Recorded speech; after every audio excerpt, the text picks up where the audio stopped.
Welcome back. Advocate Jeremy Complainant will no longer serve on the Anglican Church's review panel on its handling of abuse by the Church. In a statement, Anglican Archbishop Thabo Makgoba says they've accepted Advocate Complainant's offer to step down. Archbishop Makgoba says that he has consulted the other panel members on Complainant's removal. Now, this comes after Dr. Hilton White lashed out at the Church for ignoring his warnings that Complainant is himself guilty of abusing him when he was a teenager. In his open letter on Facebook, Dr. White says that a man who manipulates teenagers into sexual activity is not qualified to sit in a judgment on the matter of the Church's handling of abuses. The SABC has reached out to Advocate Complainant, but he hasn't responded to telephone calls, text messages, as well as emails. Dr. White told the SABC through email that he hopes that the Anglican Church would do the right thing, as they should have when they were alerted to this more discreetly. Well, the Judicial Conduct Tribunal probing sexual harassment allegations against Eastern Cape Judge President Selby Mbenenge has heard that the complainant Andiswa Mengo referred to as Mbenenge as daddy. Now, this is revealed in one of the text messages that form part of the evidence in the January 2023 complaint. Mengo, a judge's secretary, accuses Judge Mbenenge of sexual harassment in the form of in-person interaction as well as electronic communication between June 2021 and November of 2022. Let's now welcome Jeanne Bodenstein. She's a co-founder of Thusa Consulting and Advocacy specialist at Rape Crisis, alongside Kayan Leung, who's the manager of Gender Equality Program at Lawyers for Human Rights. Ladies, thank you so much to both of you. Great having you with us on the show. So let's start by looking at the gravity of the allegations that have been leveled against the Judge President. Kayan, let's start with you. I mean, from a legal perspective, and then we'll have Jeanne also give us their reaction as Thusa Consulting. Sure, thank you, and good afternoon to all the viewers. I think the fact that we have a sitting judge president of a high court being accused of sexual harassment is exactly that. The fact that the Judicial Services Commission decided that it was important to refer this for investigation after the JCC said that there's sufficient grounds that there is possibly serious misconduct. And, you know, in addition to this, we are dealing with the judicial or legal fraternity, where somebody is operating in a very high rank in the judicial fraternity. And of course, what it demonstrates is that sexual harassment is rife everywhere, and it's not confined to certain pockets of a society. Jeanne?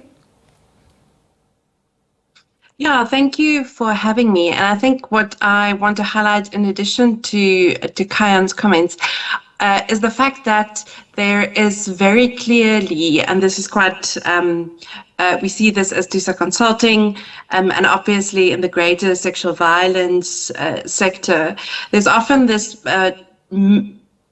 power dynamic that plays out. And I think this is such a good example where one of the top leaders of the judiciary is being accused of sexual harassment by a secretary, a junior member who is who's really dependent on this job for looking after her family. And I think that is something that's so often overlooked when we just hear evidence, is the power dynamic between the two parties. Absolutely interesting observation there, Jeanne, because I want to ask Kayan this very same question. I mean, Kayan, explicit testimony that we've seen and heard from the witness, who is also the accuser in this case, the graphic way in which he has described the conduct of the JP, and interestingly enough, the length of time or duration that she has had to keep up with the abuse is just astounding. So what do you think then still keeps the women or those that are abused in the workplace from reporting it immediately?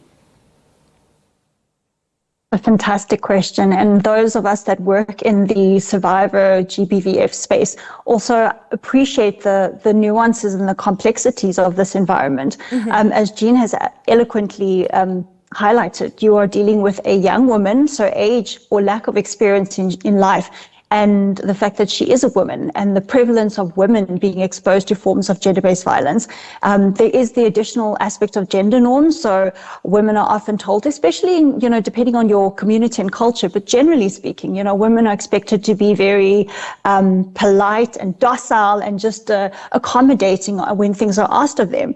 I've already highlighted the fact that the complainant is young, and the judge president is quite elderly, a prominent figure in the community, and he's a church leader. So these dynamics play out in a person's mind. Add to the fact that, if she does come forward, and which is often the case, people automatically assume and attack one's character, her character. So if you see on social media, people are saying, no, she was clearly asking for it, she was leading him on, but that is really placing blame at the complainant or survivor's feet, where we should really be interrogating what was the appropriate conduct of a senior judge, a judge president in this case, who should know better.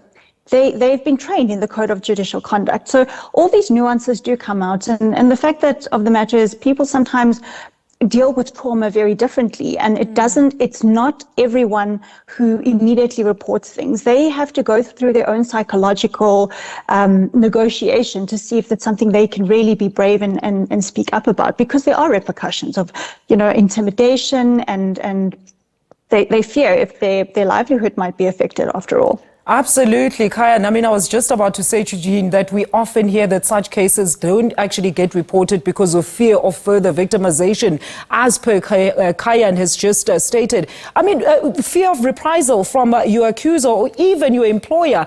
But this means then that our HR and work policies then are not stringent enough, also of that victims have enough faith in them that the system won't actually disappoint them and side with the perp. Jeanne, let's start with you, and then maybe have Kayan at the back of that. Yeah, I think you can't highlight enough the importance of having policies and protocol in place where it provides reporting mechanisms that everyone in the organization is aware of. And I think the judiciary and the court system poses particular challenges because there are so many different employers who have employees who work in one environment. But it is really important to not only have a policy that sets out what is correct and what is incorrect, what kind of conduct is appropriate, but also a protocol so that people know what to expect when they report, but also if you are on the side of the accused employee, what can I expect? What is expected of me? When will I be given an opportunity to state my case? So it is really important to make sure that everyone involved in the work environment knows exactly what process to follow, what they can expect of that process, and what is expected of them in that process. Kayan, maybe also in that, because we often hear allegations of some employers, often actually, particularly when we're dealing with very respectable or reputable institutions, like in this case. We often hear that some employers will actually take the route of shielding the perp and victimizing the victim. You also mentioned earlier, attacking the integrity as well as reputation of the victim itself. So we really need to revisit some of these reporting structures, just as Jeanne has alluded. Absolutely. Maybe just to build on what Jeanne has indicated, I think when you develop these policies around sexual harassment and all forms of harassment in the workplace, you need to ensure that you take into consideration the different contexts and the nuances that an individual might face. So in this case, it is about age, it is about her level or relatability to the perpetrator. We have to consider that any form of policy must be survivor-centered. The fact that, this is very triggering for people, and it can allude to secondary victimization or trauma, for example. All these policies have to be designed in a way where the complexities of sexual harassment in particular are considered, and you are responsive to the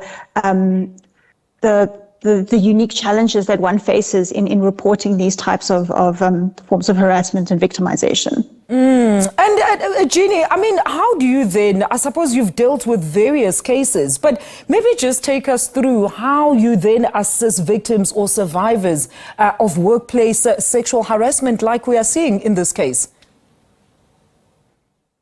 Yeah, so Thusa Consulting's role in this kind of situation would really be to strengthen the policies of the organization and protocol, but also to handle the investigations or disciplinary inquiries. And I think it's very important to know that this does not necessarily mean that we have to that the survivor has to recount their story over and over and over again.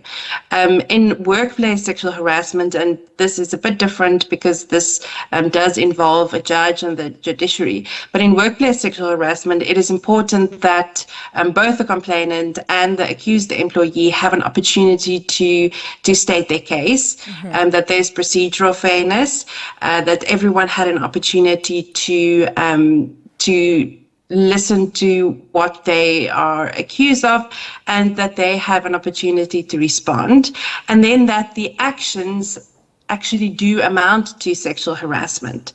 So we believe that it's a specialist field, and that these types of inquiries, and in this case the same with the tribunal, be done by people who have experience in the sexual violence sphere, but also understand the power dynamics and the context, and has very special knowledge of sexual harassment and how that plays out in a workplace. Ladies, unfortunately, we're out of time. I was going to ask Kayan about what the tribunal will actually have to look at to arrive at its sentence, and what then that sentence or arrival of that decision, particular decision, could potentially mean for the JP and his career. But ladies, thank you so much. Great input there. That is Jeanne Bodenstein. She's the co-founder of Thusa Consulting, alongside Kayan Leung, who's the manager at Lawyers for Human Rights.